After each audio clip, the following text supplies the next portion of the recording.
I'm Kayleen. I'm 37 years old, and exactly 1 week ago, my divorce became final. I need you to really hear what I'm about to say, because it might save you years of your life. Not because my story is dramatic or scandalous, but because it's ordinary, and that's exactly why it matters. January 1st, 2026. That was the date on the papers. My ex-husband, Matt, asked for that specific day so we could file taxes jointly one more year. He owns a small business. It would save him money. I agreed. Even at the end, we were still making small compromises. That's how reasonable we were, how civilized, how completely and devastatingly disconnected. The divorce was my decision, a full leap of faith. I'm a mom to a 4-year-old daughter. I hadn't worked in years. I'm a registered nurse, but I quit during the pandemic so we could start a family. We didn't need my income. Matt was successful. We were comfortable, more than comfortable. On paper, I had everything: a beautiful child, financial security, a husband who wasn't cruel, abusive, or unfaithful, and I walked away anyway. Most people don't understand that. When I told friends and family, I could see it in their eyes. They were waiting for the real reason, the secret, the betrayal, something that would make it make sense. But there wasn't one, and somehow that made it harder to explain. It started falling apart when my daughter was born. The pregnancy was easy. The birth was easy. I was lucky in ways I can't even count, truly blessed. But the moment she arrived, something inside me cracked. Postpartum anxiety came like a flood. I'd always been anxious, but motherhood amplified it to levels I didn't know existed.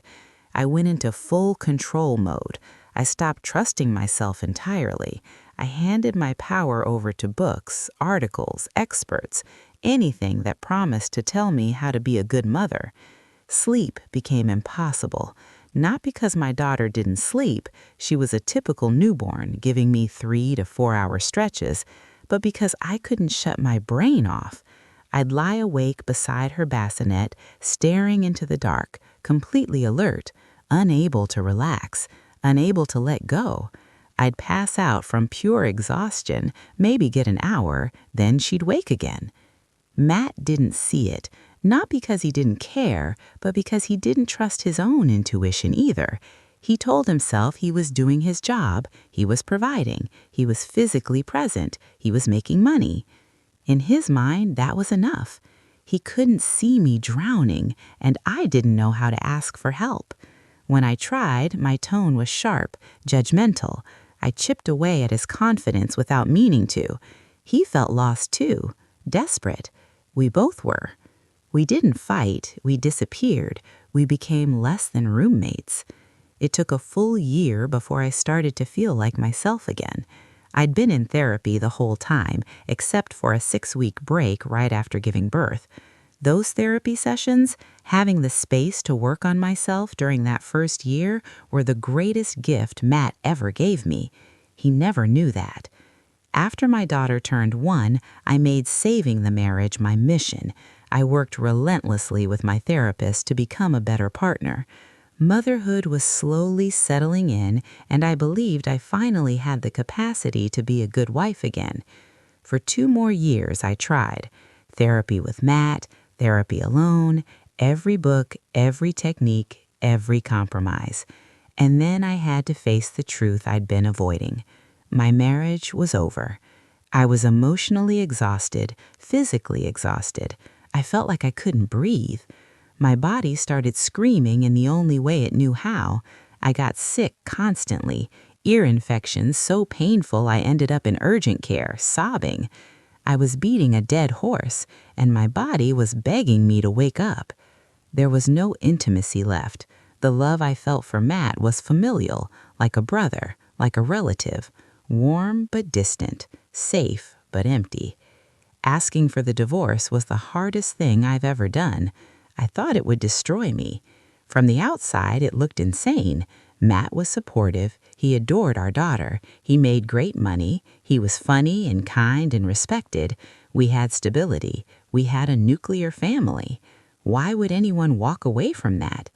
Then my therapist asked me a question I'll never forget. Would you rather your daughter grow up in one home with married parents who love her but aren't happy, or two homes with divorced parents who are both happy? She was right. I was deeply unhappy, and if my daughter grew up watching my relationship with her father, she'd learn that love looks like distance, like silence, like never touching, never hugging, never kissing. And I couldn't teach her that. No small moments of affection, just coexistence. And I want so much more for her. I want my daughter to know a beautiful kind of love, the kind with hand holding and small kisses for no reason, the kind that brings warmth and intimacy, not just stability. And Matt and I couldn't give her that example together. I am now legally divorced.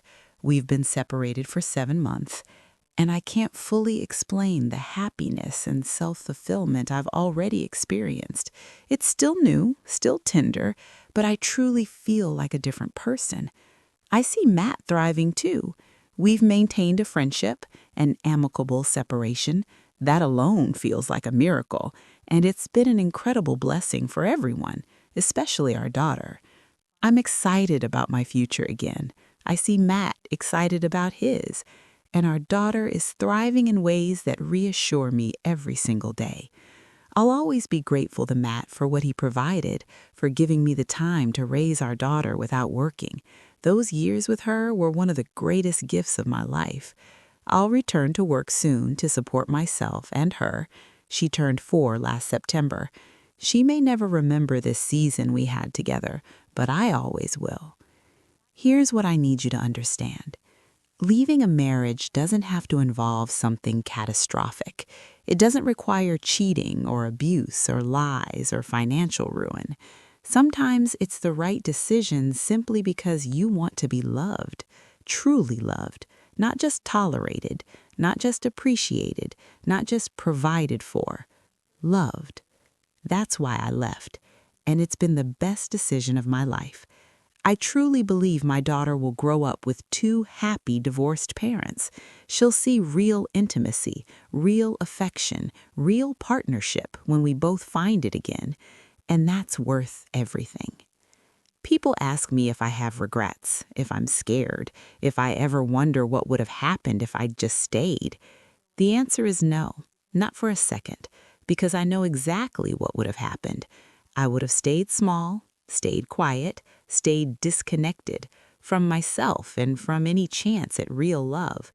I spent years trying to make it work. I gave it everything I had. There's peace in that. There's no guilt. I know I tried, and I knew when it was time to stop. My daughter deserves a mother who is whole, who is happy, who shows her what it looks like to choose yourself when you need to, not selfishly, but courageously. She deserves to learn that staying isn't always the brave choice. Sometimes leaving is. I'm building a new life now, one where I get to decide what I want, where I get to rediscover who I am outside of being someone's wife. I'm scared sometimes, starting over at 37, unemployed with a 4-year-old. This wasn't the dream I imagined, but it's mine, and it's real, and it's full of possibility in a way my marriage never was. The first few months after I moved out were the strangest. I'd wake up in my new apartment and forget where I was for a moment. Everything felt lighter and heavier at the same time. Lighter because I could finally breathe, heavier because I was facing the unknown alone. I had to learn how to be just me again, not Matt's wife, not defined by what we were or weren't, just Kayleen. Some nights when my daughter was with Matt, I'd sit in the silence of my apartment and wonder if I'd made a terrible mistake. The doubts would creep in. But then I'd remember what it felt like to live in that house, sleeping next to someone and feeling completely alone, wanting to reach out and stopping myself because I knew the touch wouldn't mean anything. That loneliness was far worse than being alone. So I started doing small things for myself, things I hadn't done in years. long walks without checking the time, reading books that had nothing to do with parenting or marriage or fixing myself, sitting in coffee shops just watching people. I was getting to know myself again, and I realized I liked who I was becoming. If you're in a relationship that feels empty, even if nothing is technically wrong, listen to that feeling. Don't wait for the catastrophe. Don't wait for a dramatic reason. Your unhappiness is reason enough. Your desire for more is valid. Your need for intimacy, connection, and real partnership matters.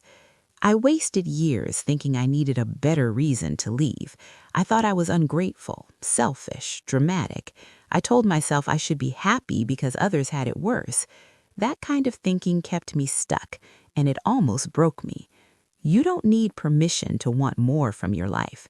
You don't need anyone's approval. You just need the courage to take the leap. This channel exists for stories like mine, for truths learned the hard way, for mistakes, growth, and wisdom shared honestly. If this resonated with you, subscribe and turn on notifications. There are more stories coming. And if you've lived through something similar, or you're in the middle of it right now, leave a comment. Tell me what stayed with you. Tell me what you're feeling. These conversations matter. Your story matters. And if you have an experience of your own, something you believe could help someone else, there's a form in the description. Fill it out. The next story could be yours.